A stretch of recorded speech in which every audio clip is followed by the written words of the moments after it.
얘기지만은 30년 넘게 연구한 걸 놓고 지금 설명한 거란 말이에요. 30년 동안 놀지 않았어요. 공부를 해서 지금 설명한 거란 말이에요. 책도 쓰고 그동안에. 책을 썼다는 것은 뭐냐면은 책 속에 글자는 없어지지 않기 때문에 책을 함부로 못 써요. 그 책 속에 뭔가를 써내려면 그만큼 연구를 해야지 된단 말이에요. 그런 연구 결과에 의하면은 이 흰백자는 저도 한때는 해에서 나왔다고 봤는데 이 연구가 덜 된 상태에서 해라고 했는데 더 연구해 보니까 햇빛보다는 불빛과 관련돼 있어요. 그 작은 불똥 형태를 갖다 표현했다고 봐야 돼. 이 형태가 정형화돼서 오늘날 흰백자가 된 거예요. 자, 흰백자에 대한 설명 이 정도까지만 할게요. 이해가 가셨나요? 예. 그러면 이제 이 정도까지 하고 막바로 관련된 글자를 살펴보는데요. 이 글자가 음역화라는 글자로서 맨 먼저 나온 글자가 일백백자인데 한 글자가 더 붙었는데 하나라는 뜻과 관련있는데 이제 백단위 가운데 하나인 일백을 뜻하는 글자죠. 일당백이라는데 55에 쓰인다 이거죠. 그 다음에 사람이 달라붙었네요. 인변. 사람 가운데 맨 처음에 태어난 사람 관련돼서 맞백자예요. 막백자고 백이숙제 뭐 할 때 쓰는 때 백이라는 우리가 이제 수양산에서 고사리 떠 고비나무를 뜯어먹다가 죽었다는 백이숙제가 백이오고 숙제가 이름이라고 생각해. 백이숙제가 백이라는 사람과 숙제가 이름으로 생각하는데 이게 이름이 아니고 이오고 제가 이름이고 백과 숙은 서열을 말하는 거예요. 형제간의 서열. 이 사람이 사형제 가운데 백이가 맞이고 백중 숙계의 첫째, 둘째, 셋째 끝자예요. 넷째로 이렇게 구분이 된다고 할 때 이 백이고 이 첫째 백과 셋째 제를 갖다가 수영산 바라보면 이제를 하나노라 그런 시 있잖아. 그 이제가 바로 이거잖아요 지금. 그 백과 숙은 형제간의 서열을 말하는 것뿐이야. 이때 백이 맞백이에요. 맞백. 근데 이게 적정자가 아닐 경우는 만명자로 바뀐다고 했잖아요. 맹손씨처럼. 무슨 말인지 알겠죠? 근데 이제 마지가 최고 으뜸이 되는 사람이니까 그래서 뭐 도에 으뜸이 되는 사람을 도백, 도지사를 옛날 도백이라고 했단 말이에요. 화백 이런 데 써먹기도 하고요. 그 다음에 나무 이름 백자 이걸 학창시절에 저는 잣나무백으로 배웠는데 나무 이름 백자가 편백, 측백, 뭐 화백, 동백 뭐 이런 여러 나무를 지칭하는 데 쓰인단 말이에요. 이게 구체적인 하나의 나무를 지칭하면 안 된다는 생각을 가졌어요. 옛날에는 학문이 체계가 세워지기 전이니까 비슷한 나무는 다 한 글자로 이렇게 표현하기도 했단 말이에요. 그러다 보니까 화백에도 쓰이고 동백에도 쓰이고 측백에도 쓰이고 하는 거죠. 그래서 통칭하는 것이 더 온당하다고 본 거예요. 통칭하는 명칭이. 그래서 나무 이름이라고 했어요. 잣나무 하지 않고요. 이걸 그리고 잣나무라고 자꾸 했으니까 뭐 송무백멸 이런 말들이요. 세안연우 송백지 호조 세안 송백 이런 말들에 송백이 소나무고 잣나무로 이렇게 풀이한 책들이 많은데 사실은 중국에서 잣나무는 보기 힘들대요. 중국에서는 우리나라 쪽 가까운 쪽에서나 잣나무를 보지 중국 본토 쪽에 황한 이남 쪽에 이런 데서는 잣나무를 보기 힘들대. 중국에서 자주 보는 게 측백이라고 얘기해요. 그래서 세안송백이나 이럴 때에 송은 소나무지만 백은 측백나무를 뜻한다는 거 알고 송무백일도 마찬가지야. 소나무가 무서우면은 잡나무가 기뻐한다 이렇게 풀이된 책들이 많은데 측백나무로 풀이야지 더 온당한 풀이에요 사실은.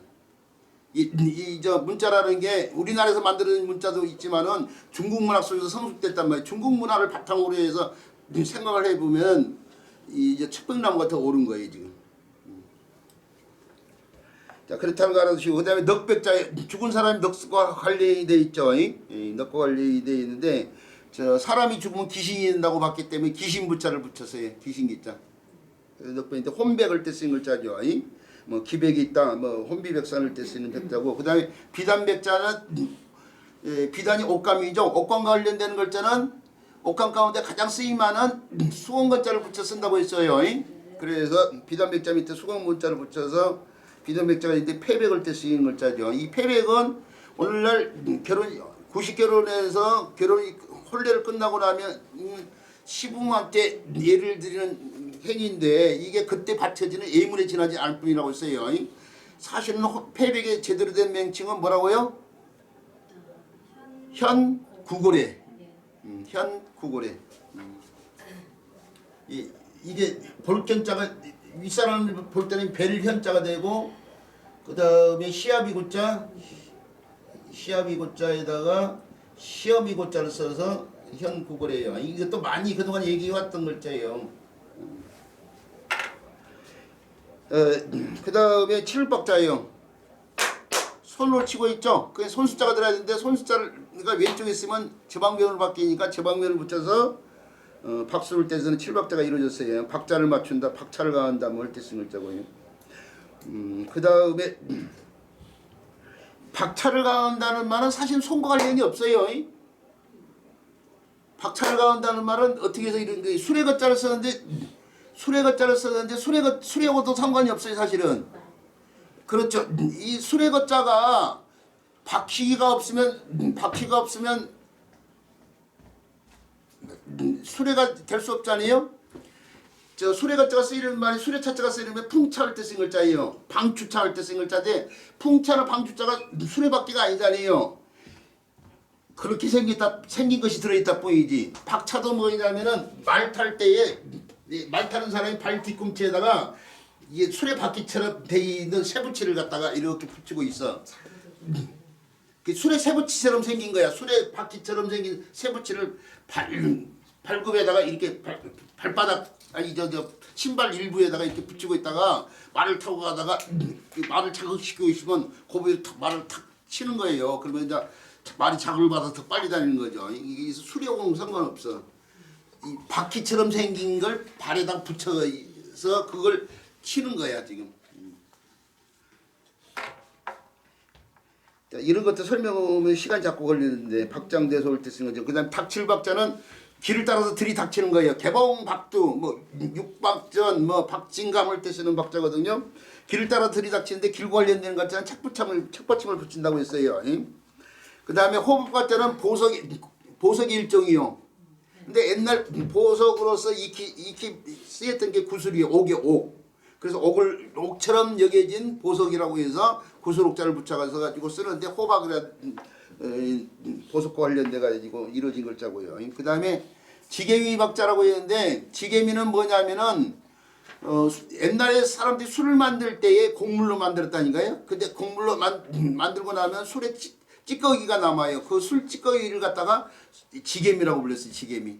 옛날 배고픈 시절에 춘궁기에 이게 술도가에 가가지고 이걸 얻어가지고 와요.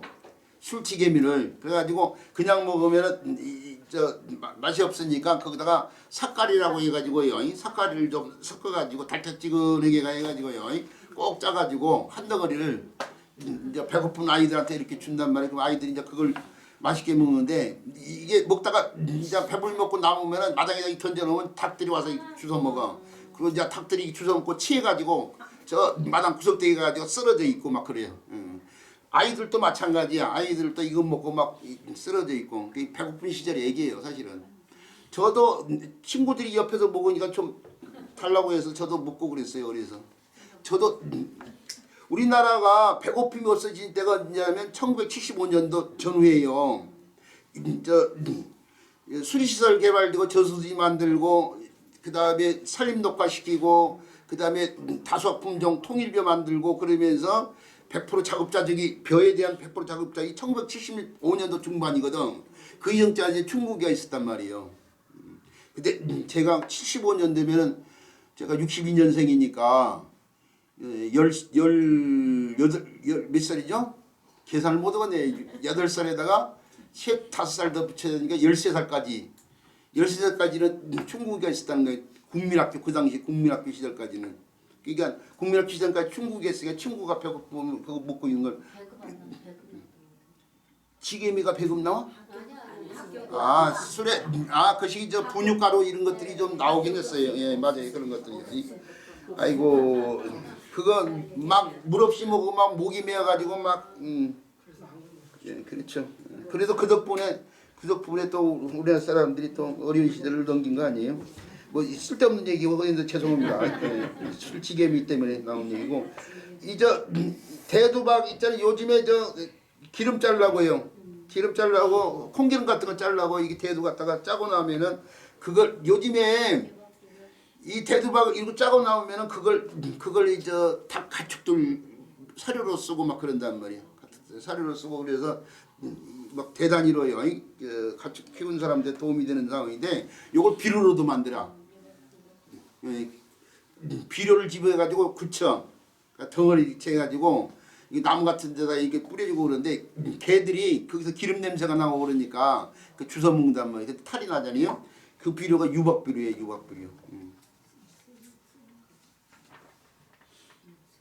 자, 그 다음에 큰 배박자는 배와 관련된 글자니까 배주자를 붙여야겠죠. 배주자를 붙여서 선박해서 할 때 쓰는 박자가 바로 이 글자고요. 옛날에 우리가 저 세국 정책을 풀고 나서 서양의 배들이 막 우리나라 들어온단 말이에요. 우리나라에서 볼 수 없는 이상한 형태의 배니까 그걸 이양선이라고 써요. 달을 이자에다 모형 여자를 써서 이양선. 이양선이 막 들어왔는데 그게 크단 말이에요. 배가 커요. 그래서 큰 배박자를 써서 큰 배로 들어온 물건, 막 우리나라 사람들이 못 보던 뭐 장식 같은 거, 막 화장품 같은 거 이런 것들 들어오는데 그런 걸 박내품이라고 있어요. 박내품. 네. 그다음에 배들박자가 있는데 정박하다 할 때 쓴 박자예요. 물가에다가 배를 대니까 물과 관련된 삼수배에 묻혀가지고 배들박자인데 이게 이제 배가 정박하는 것처럼 어디 가서 머무르는 상황 관련해서 1박 2일 뭐 할 때 쓰는 글자예요. 무박여행 뭐 할 때 쓰는 박자. 뭐 숙박할 때 쓰는 글자, 민박할 때 쓰는 박자가 이 박자를 쓰고 있는데 설명만 이렇게 들어도 이해가 가죠. 이게 앞으로 진도를 빨리 나가는 상황이 바로 이렇게 설명하고 나가는 거야 지금. 흰백자만 설명을 좀 진도 크게 하고. 그 다음에 뒷장으로 넘겨보면 배들박자에다가 무슨 자가 더 달라붙었어요. 대중머리가 달라붙어 있죠. 대나무가 걸렸는데 대나무를 얇게 조각을 내가지고 그걸 여러 개를 연결해서 붙여요. 그러면 거기 발이 돼요. 발을 들이온다. 그래서 얇은 물건과 관련되기도 해요. 발이 얇은 거. 그래서 이게 얇은 물건 가운데 금으로 돼가지고 얇은 물건인 금박지 또는 은박지를 때 쓰는 박자를 이 글자를 써요. 그 다음에 풀벽자는 흰벽자 빼고 나면은 구수록자의 원래 형태, 그 임금박자처럼 보이는 글자 원래는 구수록자의 구수록변이라고 하면 안 되고 사실은 이게 제대로 설명을 하면 이렇게 구수록자 원래 이렇게 쓰이다가 나중에 임금박자하고 구분해서 점 찍어진 것뿐이 아니에요. 원래는 점이 없이 쓰였으니까 이게 구수록자의 원래 형태죠. 사실은 그렇잖아요. 구수록자의 원래 형태하고 그 다음에 흰백자 빼고 나면 돌석자가 달라붙어. 이 돌석자는 그냥 돌이 아니고 저 옥돌이라고 생각이 돼. 옥돌인데 중국에서 많이 나는 옥돌이 색깔이 뭐냐면은 비치옥이 많이 나요. 중국에서. 흔히 볼 수 있는 옥이 비치옥이니까 비치옥이 색깔이 무슨 색깔이에요? 푸른색이란 말이에요. 비치옥 같은 푸른 옥을 갖다가 피우는 거예요. 이게 지금. 그러니까 구슬옥자의 돌석자가 옥돌인 거예요. 옥돌이고 그 옥돌 가운데 중국 사람들이 많이 볼 수 있는 그 옥이 빛이 옥이고 푸른 옥이란 말이에요. 그래서 이게 풀벽자가 되고 실질적으로 있죠. 세모시 옥색치마에 옥도 있잖아요. 옥색치마에 옥색이 뭐예요? 옥색도 푸른빛과 관련되어 있는데 그것은 옛날에 옷감에다 물을 들이면은 푸른 물을 들일 때에 사용된 게 쪽이잖아요. 쪽으로 물을 들이는데 우리가 원하는 청출어람에 청색이 되는 옷감을 얻으려면 몇 번의 물을 들여야 돼요. 거의 20번 정도 물을 들기도 해요. 물을 들였다가 쪽에다 물을 들였다가 다시 흐른 물에다가 씻어서 말렸다가 거기를 거의 20번까지 해서 오늘 아주 진한 푸른 청출어람에 청색이 되는 옷감을 만드는데 딱 한 번 물 들인 푸른 옷감이 옥색이야. 쪽물로 딱 한 번 물이면 그래 하얀 옷감에다가 쪽으로 물 들면 푸른빛이 딱 들기 시작할 거 아니에요. 이게 옅은 푸른색이 옥색이야. 옥색. 근데 왜 구슬옥자를 썼냐. 이게 푸른 구슬을 많이 봤기 때문에. 무슨 말인지 알겠죠? 자, 그렇다는 얘기고. 그 다음에 북방종족 맥자에서도 음이 좀 바뀌었지만은요. 흰백자가 맥이 됐는데 이게 원래 발음는 몰래치가 맹소와 관련되는 글자란 말이에요. 그러니까 맹소와 관련이 돼야 되는데 그 중국 사람들이 안 좋은 그런 이민족들한테 안 좋은 글자들 자꾸 붙여가지고 써먹은 바람에 여기 이제 애맥족과 관련된 명칭으로 주로 쓰이면서 북방 종족맥자가 됐어요. 자, 무슨 말인지 알겠죠? 이것도요. 자, 이렇게 해서 흰맥자와 관련된 글자 살펴봤고요. 그 다음에 배워야 될 글자는 무릎범자인데 왜 무릎범자가 부숫자가 아니에요. 근데 왜 무릎범자를 배워야 되냐? 무릎범자를 통해서 무릎범자가 글자 구성에 도움을 줘서 의미 역할을 했다고 하는 글자가 바람풍자예요. 바람풍자가 부숫자란 말이에요. 근데 바람풍자라는 부숫자를 하기 위해서는 선수학습 요소가 무릎범자예요. 그 무릎범자를 넣지 않으면 안 되는 상황이기 때문에 무릎범자를 먼저 써서 살펴보는데, 무릎범자는 근데 사실은 무릇이라는 게 크게 보면 뭐 이런 의미거든요. 무릇이라는 말이 무릇 이렇게 해야 된다, 크게 보면 이렇게 해야 된다, 뭐 이런 말이죠. 사실은 이 글자의 본래 뜻은 무릇이 아니고 돛죠. 돛. 우리가 저 어려서 배우는 동요 가운데 돛담비라는 게 푸른 하늘 은하수 돛대도 아니 달고, 그 돛대는 이렇게 조각배가 있으면 돛대는 이걸 말하는 거죠. 돛대는 다는 것이 아니고 꽂는 거라고 했어요. 거기에 다는 것이 바로 돛이요. 돛. 그러니까 돛 단다고 치면은 돛대라고 만들고 돛이요. 돛. 그래서 돛도 아니 달고 그렇게 해야 된다니까요. 그 푸른 하늘 은하수부터가 잘못됐어요. 은하수가 밤에 볼 수 있는데 밤이 푸른 하늘이냐고요. 까만 하늘이지. 그러지 않아요? 푸른 하늘은 낮에 볼 수 있잖아요. 그러니까 그것도 어폐가 있는 거야 사실은. 근데 이제 하늘로 그때는 이제 하늘로 통칭한 것 뿐이지. 어쨌든 간에 이게 다른 점은 잠깐 했지만은 이게 돛이요. 돛. 이 돛. 바로 이 글자의 고문자가 요 글자의 고문자가 바로 이렇게 표현이 된 글자란 말이에요. 그 형태에서 이 글자가 나오는데, 이게 돛을 나타내는 글자고, 후대로 오면서 이게 문자가 많지 않은 시절에 무릇이라는 뜻, 무릇을 나타내기, 이게 문자로 나타내기 힘들잖아. 이제 말이 먼저인데 말이 마침 범이었던 거야. 돛범자하고 똑같은. 그러니까 말이 같으면 어떻게 갖다 빌어다 쓰잖아요. 그래서 가차로 해서 무릇이라는 뜻으로 쓰이다 보니까 돛이 자기 뜻을 뺏겼잖아요. 이게 돛을 뭘로 만들어요? 돛을 흔히 황토 같은 옷감으로 만들어. 그러잖아요. 옷감 관련되는 것도 앞에 무슨 자를 쓴다고 했어요? 소원건자를 쓴다고 했죠. 그래서 돛을 나타내는 글자는 다시 소원건자를 붙여서 이렇게 쓰고 있는 거예요. 이게 돛범자가 되는 거예요. 돛범자. 그 자기 뜻을 무릇이한테 주는 거죠. 무슨 말인지 알겠죠? 자, 그런데 이 범자가 이 돛에서 나온 이 무릇범자가 그대로 쓰여진 형태에다가 새가 이렇게 표현되어 있고요. 여기에 이게 이 새 머리 부분, 사실은 새는 머리라고 보면 대가리라고 해야 된다면, 대가리라는 부분에 이렇게 새가 이렇게 있을 때 대가리 부분에 이렇게 깃털이 이렇게 있으면은 요걸 갖다가 뭐라고 한다고 했어요? 요걸 귀깃, 우리말로 귀깃이고 한자로는 우각이라고 한다고 했죠. 근데 이렇게 우각이 아니고 지금 새 머리에 이렇게 관처럼 보여 있어. 이것은 우관이라고 그래. 우관. 이거 깃털이 이렇게 서 있는 거이고, 여기에는 여기 뭉치가 이렇게 돼 있어요. 이건 우관 또는 관모 이렇게 되고, 순우리 말로는 도가머리라고도 하고, 이 우관에 우자는 우각이처럼 기도자에다가 이 관이야. 관 벼슬관자. 우리가 저 닭벼슬 있잖아요. 닭벼슬처럼 붉은 꽃이 있어요. 닭벼슬처럼 보이는 붉은 꽃. 그걸 개관하라고 한단 말이에요. 근데 우리 달리는 뭐라고 그래요? 맨드라미라고 그러죠? 맨드라미. 그러니까 개관의 관자처럼 이것도 그걸 쓰고 있는 거야 지금. 우관 또는 관모 이렇게 해가지고 관모 또는 우리말로 도가머리라고 하는데, 바로 그런 것이 있는 새예요 지금. 도가머리요? 그렇죠. 도가머리. 잘 안 쓰이는 말인데 이게 이제 어휘력을 신장시키다 보시면 돼요. 그런데 이렇게 우관이 있는 새가, 우리 주변에서 흔히 볼 수 있는 우관이 있는 새가 뭐냐면요, 공작새.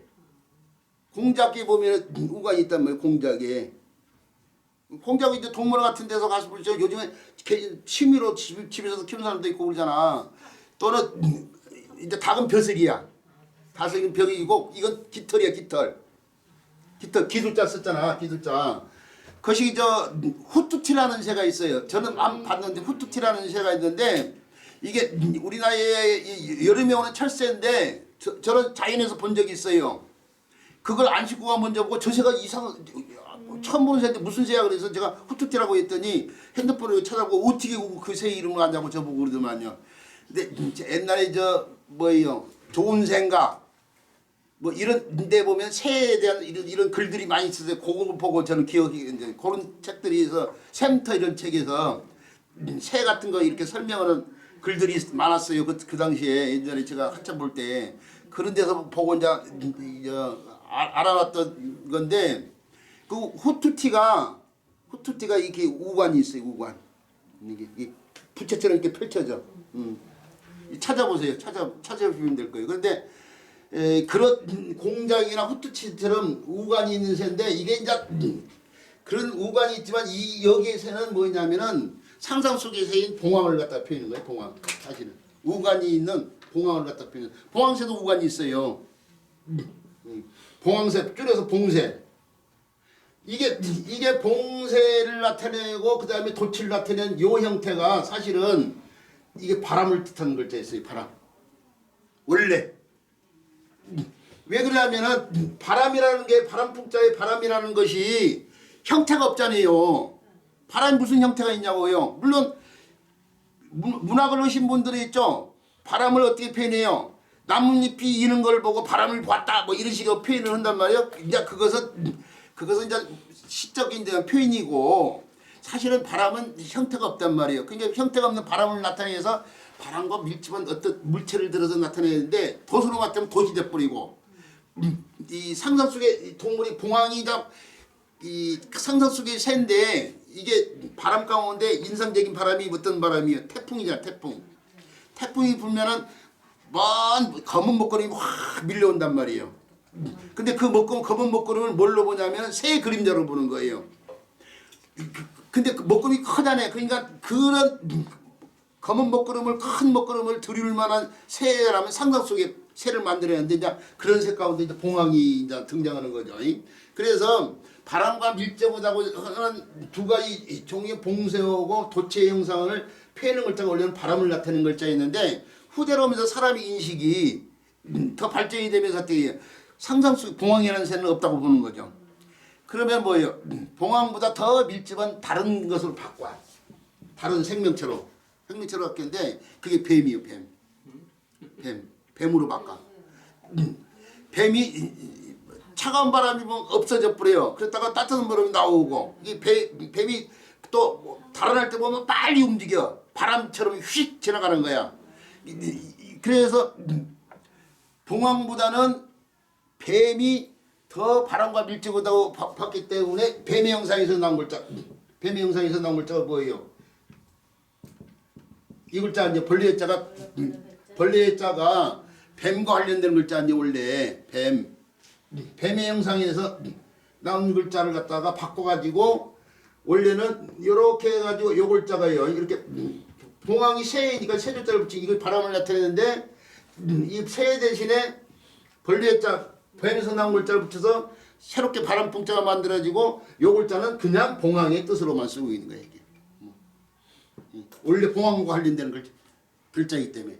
그리고 거기에 무릎범자는 범은 같은 유성음이 범이 미음자가 이음자로 있고 범이 봉 여기서 봉이 되고 이것은 풍 하면서 이게 풍이 되고 이게 음이 서로 갈려 있는 거예요. 지금 풍이 서로 갈려 있는 거예요. 후대로 하면서 음이 좀 바뀐 것 뿐이지. 그래서 무릎범자, 돛범자, 바람풍자, 봉쇄봉자 이런 글자들이 서로 유기적인 관계를 맺고 있는 거예요. 지금 무슨 말인지 알겠죠? 이해됐나요? 예. 자, 그러면 그 이해된 걸 바탕으로 해서요. 좀 더 들여다보는데 무릎범자, 돛범자가 서로 관련이 있으니까 우리 책에는 분화된 나온 글자를 써놓고요. 무릎범자에서 돛범자가 나왔으니까. 그 다음에 이 무릎범자가 삼수명이 달라붙어 있네요. 물에 뜬다 이게요. 떠 있는 공간이 넓어요. 그래서 넓다 그런 뜻이 넓다. 물이 떠서 이렇게 넘치는 상황과 관련해서 범람이 이제 넘치고 이렇게 바꿀 수도 있어요. 이렇게 쓸 수도 있어요. 넘칠 범자를요. 범람에도 쓰이고 널리 칭한다. 넓다 그런 뜻이 있다고 했잖아요. 널리 칭한다. 범칭 뭐 범미주의자 범해주의자 뭐 이게 다 넓다 이 뜻이에요. 뭐 이런 데 쓰이는 글자가 뜰범자고 그 다음에 숯불림자가 달라붙었네요. 그러면 숯불과 관련이 돼야 돼. 숯불이라는 게 나무가 울창하잖아. 무성하잖아요. 그러죠? 그래서 무성한다는 뜻의 글자예요. 원래 숯불림자에다가 무릇범자를 쓰면은 범은 범인데 숯불이 나무가 무서운 거 있대 무성하다는 뜻인데 옛날에 중국에서 외국에서 문자가 들어오면 다 한자로 바꿨어요. 그 산스크리트 고대 인도를 말하는 거예요. 그리고 그걸 범어라고 그래. 범어를 나타내는 글자에 이 글자를 갖다 썼어요. 불가에서 접하는 불교가 관련되는 글자에 이 글자를 갖다 붙여 쓴다. 그래서 불가에서 치는 종 같은 걸 범종 이런 데에다가 범패 이런 데다가 이 범자를 갖다 쓰고 있는 거예요. 자, 원래는 숯불림자에서 무성한다는 뜻의 글자 있지만은 이 범언을 나타내는 글자를 이 글자를 갖다 빌어다 쓰고 그러면서 불경과 관련된 불가와 관련된 말들이 이 글자를 쓰고 있는 사실이요. 그 다음에 봉쇄문자 조금 전에 얘기했어요. 봉쇄. 이게 성군이 나면 성인이 나면 성군이 나면은 세상이 나온다면 상상 속에 새라는 거 알아두시기 바라고요. 근데 바람풍자도 말씀드린 것처럼 설명이 되는데 태풍 올 때 쓰이는 글자예요.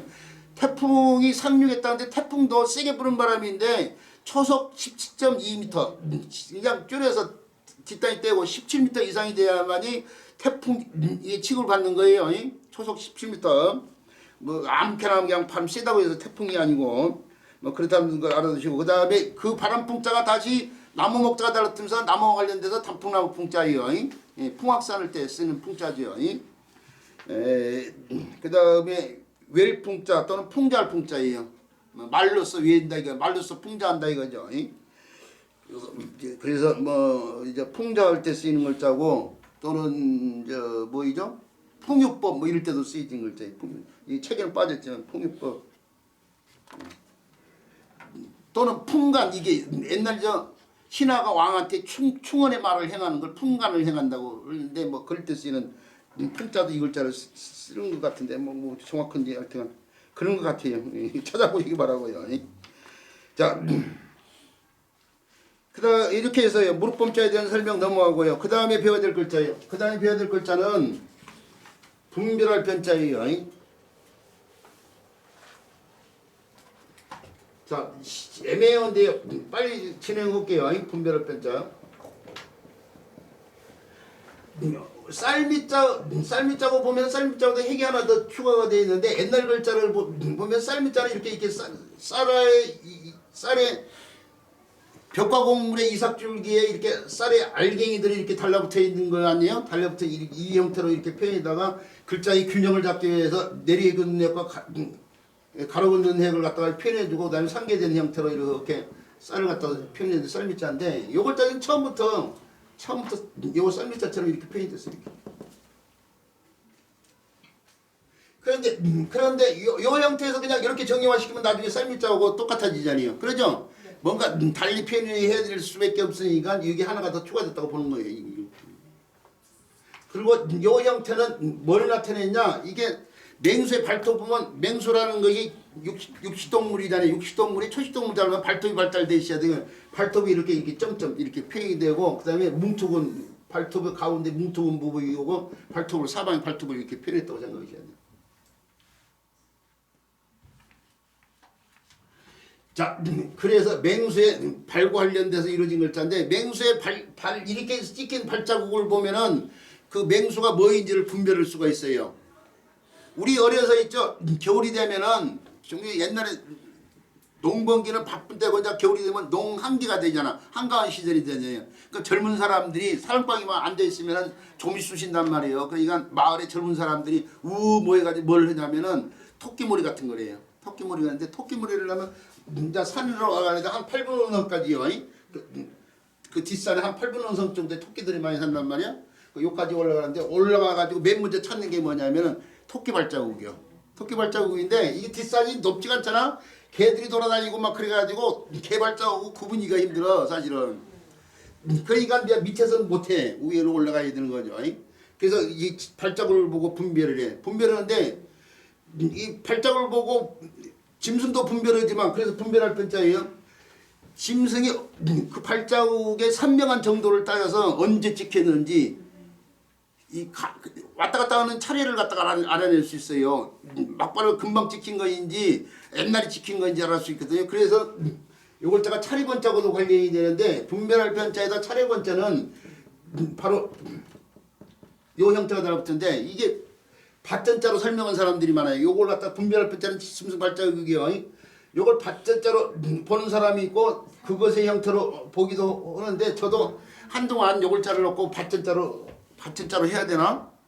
아니면 그것의 형태로 해야 되나? 고민을 많이 했는데 이 글자 고문자를 보면은 그냥 막바로 이렇게 달라붙어 있어요. 막바로 이렇게 달라붙었는데 이게 밭전자하고 같은 형태로 이렇게 달라붙으면은 같은 크게 모양새로 봐야지 농토인 밭으로 보는 것은 온당치 않다 이거예요. 그래서 우리 선생님들 마음 들어보세요. 이거 전자로 보면은 사냥터로 이 밭전자가 사냥터라는 뜻이 있어요. 전려 풀 때 쓰인 거 사냥하다 뜻이 있어요. 옛날에 밭을 만들기 위해서 화전을 했고 화전을 하면서 불태우는 곳에서 짐승들이 튀어나오면은 그 짐승들 사냥을 했기 때문에 전렵이란 말이 전자를 바로 이 밭전자를 쓰면서 그때는 사냥하다거든요. 근데 저는 이걸 이 밭전자로 보지 않고 또 다른 형태의 발, 짐승발 이게 요 발을 갖다가 이렇게 보여 이렇게 찍혀져 있잖아요. 아까부터 이런 식으로 표현됐다고 했잖아요. 이게요. 밭전자 분별할 편자 고문자가 이거 점을 갖다가 연결시키면 이렇게 되는 거예요. 이렇게. 실질적으로 찍힌 윤곽만을 잡으면 이렇게 표현이 되지만 그 전체 정도를 뭉뚱그려서 표현하면 이렇게 되는 거예요. 이렇게. 저는 또 다른 발자국을 표현했다고 저는 생각해요.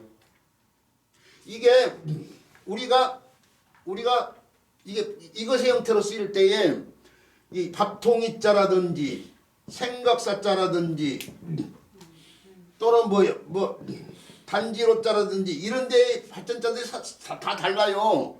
다를 이자 이런데 글자라든지 또는 뭐 열매과자라든지 이게 전부 다 발전자 형태가 달라붙어 있지만은 발전자하고는 상관없어요. 이게요. 이게 아까 무슨 쉬는 시간에 써봤던 우레레자 이런 글자들. 이것은 고문자를 보면 이런 식으로 표현이 되는데 이게 밥통 자체예요. 밥통 자체. 위 속에 음식이 담겨 있는 걸 표현하는 글자예요. 요것과 같은 것이 바로 이게 쌀 tuk자도 이 글자도 밭통자가 아니에요. 이 글자도 옛날 글자가 바로 이 위에요. 위에다가 이게 위가 있고 위에 연결되어 있는 게 창자예요. 창자를 갖다가 표현하는 거예요. 창자를 표현하는데 옛날 사람들이 도구가 많지 않는 시절에 있잖아요. 물을 담을 수 있는 도구로 이 밥통을 말려가지고 이게 창자를 이게 끈으로 이렇게 묶는 거죠. 우리가 먹는 치즈가 아라비아 사이인들이 낙타갈 때 거기다 우유를 집어야지 요 속에다가 우유를 집어가지고 가는데 물기가 다 없어지고 물컹물컹한 것만 나오는데 그것도 이제 목마르면 그것도 먹는데 그것이 이제 거기서 치즈가 나왔다고 안 그래.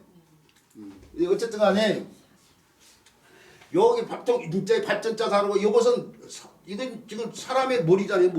머리고 이것은 뭐예요?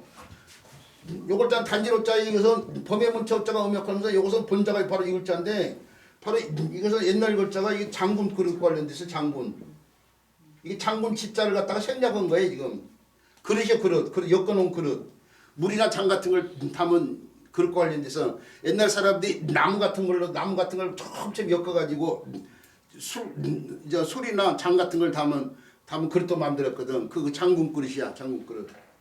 이 그릇 관련돼 있어. 이거 당연히 10명 관련돼 있고 우리네는 뭐예요? 번개가 칠 때에 전기를 띤 그런 기운이 하늘에서 번지는데 그게 전화덩어리라고 해요. 전화덩어리 같은 걸 표현하는 거야. 번개가 칠 때에 전기 기운을 갖고 있는 전화덩어리 같은 걸 뭉뚱그려서 이렇게 표현하는 거라고.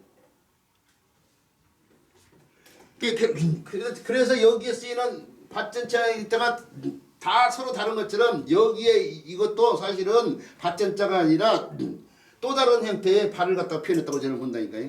근데 이제 우리 선생님들이 나는 이게 밭전자로 보고 있다 하면 이제 그렇게도 보라 이거예요. 저도 그래서 한때는 왔다 갔다 하는데 지금은 이제 요 밑에 걸 갖다가 쫓는다 이거죠. 이게 문짝자들이 걔네들이 조금씩 좀 달라요. 정론이 없는 거야 그러니까.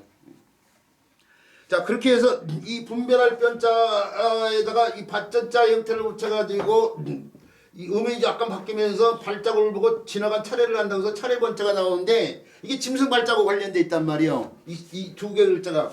근데 짐승 발자국에 나타낸 글자는 다시 발족변을 한 번 더 붙여서 새롭게 짐승 발자국을 나타낸 글자가 만들어져요. 그게 이 짐승 발자국 번자예요. 이게 안 쓰이지만은 이게 세 개의 글자가 새로 유기적인 관계를 맺고 있는 거예요 지금. 여기서 이 글자가 분화돼 나오고 여기서 이 글자가 분화돼 나온 거예요 지금. 이게 짐승 발자국 번이라는 글자예요. 세 글자를 동시에 알아두시기 바라고. 이렇게 해서 분별할 변, 차례번, 진순 발자국 번자를 살펴봤는데 그 가운데 차례번자가예요. 다시 음역하라는 글자로서 책에 보세요. 교재 보세요. 날빛자가 달라붙었네요. 기수자로 바꿔 쓸 수도 있어요. 날빛자 대신에요. 깃털로 나는 거니까요. 그 날번자인데 번복하다, 번역하다 뭐 할 때 쓰이는 번자에 쓰이고 풀이 달라붙었네. 풀이 우거졌다고 해서 우거질 번자예요. 번성하다 할 때 쓰는 번자 이 글자를 쓴다 이거죠. 그 다음에 불화자가 달라붙었네. 쓰는데 불이다 쓰는 건데 불로 뭔가를 구울 때에 그게 그 소뚜껑처럼 생겨가지고 무쇠로 만든 그릇이 있어요. 그걸 번철에다가 우리 요즘에 김장철인데 배추 이파리 탁 해가지고 이렇게 해가지고 배추 부침개 같은 거 해먹으면 맛있죠. 옛날 우리 후라이팬 없을 때에 이 번철 같은 거 사용했단 말이에요. 번철. 후라이팬을 대신한 옛날 그릇이라고 생각하시면 돼요. 자, 그런데 이 차례번자가 돌석자하고 합쳐지는 순간 음이 반으로 바뀌었네요. 반으로 바뀌어가지고 돌석자가 달라붙어 있는데 원래는 돌로 만든 화살촉을 갖다가 뜻하는 글자였어요. 돌로 만든 화살촉을 뜻하는 글자였는데 이게 지명에 쓰였어. 지명. 지명 가운데 물의 이름으로 쓰였어요. 위수의 지류 이름으로 이 글자가 비로자 쓰이면서 결국은 이 물과 관련된 그 뜻으로 더 많이 쓰이다 보니까 강 이름 번하고 있는 거예요. 돌살촉 반 해야 될 글자가 위수의 지류 이름으로 하도 많이 쓰이다 보니까 강 이름 관련돼서 그 강이 강태공이가 낚시했다는 것이 위수잖아요. 정확히는 위수의 지류인 이 강이에요. 이게 지금 여기 이 반이란 강이요. 이 강인을 갖다가 반개라고 그래. 반개.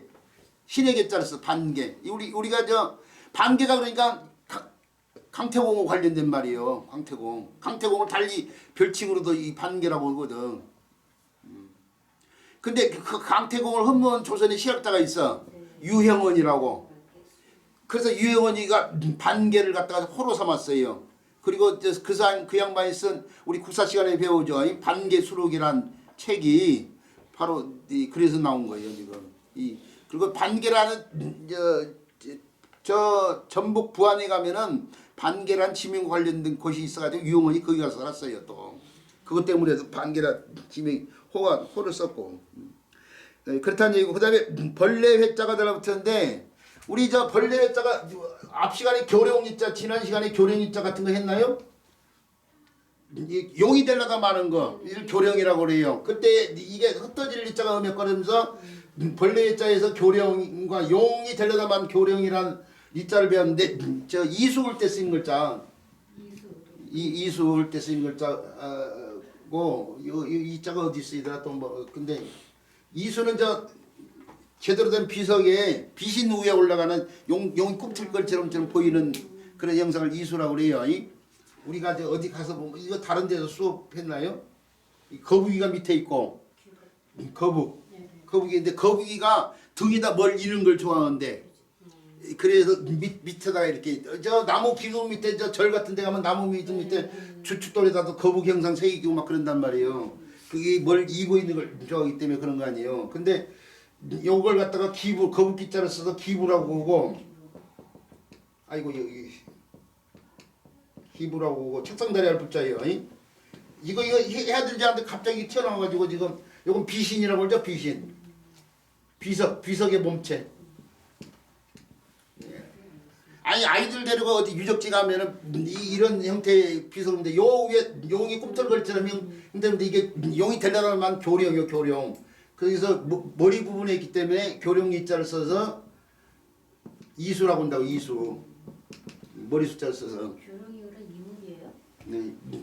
이무기도 용이 되려다 만 거인데 다른 형태 뭐 용이 되려다 많은 것들이 많아 종류가 그거 어디 하나라고 생각하는데요. 그래서 이수 비신 기부 올 때 쓰이는 이자인데 왜 이걸 이자를 지금 하고 있어요? 여기에 벌레자에서 뜻이 용과 관련이 되는 것처럼 여기도 용과 관련돼 가지고 그 발용일 때 쓰이는 글자가 이게 하늘로 승천하지 못하고 땅에 서려 있는 용을 갖다가 발용이라고 그래요. 발용이라고 글때 쓰이는 반자인데 이제 벌레자가 달라붙으니까 벌레가 이제 몸을 서린다는 말이 뭐냐면은 몸을 갖다 돌돌돌 말고 있는 상태를 말한 거예요. 이 둥그렇게 이렇게 말고 있는 상태인데 이제 뱀이나 이게 뱀 벌레자가 뱀 모양에서 난 글자예요. 그리고 용두삼이 이런 데서 알 수 있듯이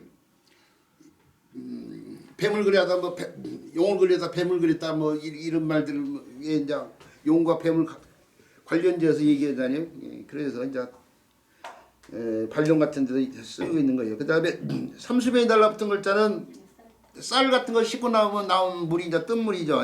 옛날에는 뜬물 같은 게 나오면 안 버리고 요즘 사람 다 넣는데 안 버리고 어떻게 돼요? 그래 돼지들한테 주고 막 그랬어. 돼지들한테. 그래서 맛있는 돼지가 시골 잔치 같은 거 할 때에 돼지가 맛있는 돼지라 큰 돼지가 뜸을 먹고 큰 돼지가 맛있다고 흔단 말이에요. 시골 사람들이. 그 다음에 번국이 있는데 이 덮을 번자 이 뜸을 번자가 다시 뜸을 번자가 다시 음역하는 글자로서요. 초두가 달라붙은 글자가 풀 관련됐잖아요. 풀을 이제 덮는다는 얘기인데 번국은 뭐냐면은 천자의 주변의 나라들 제후의 나라들이죠.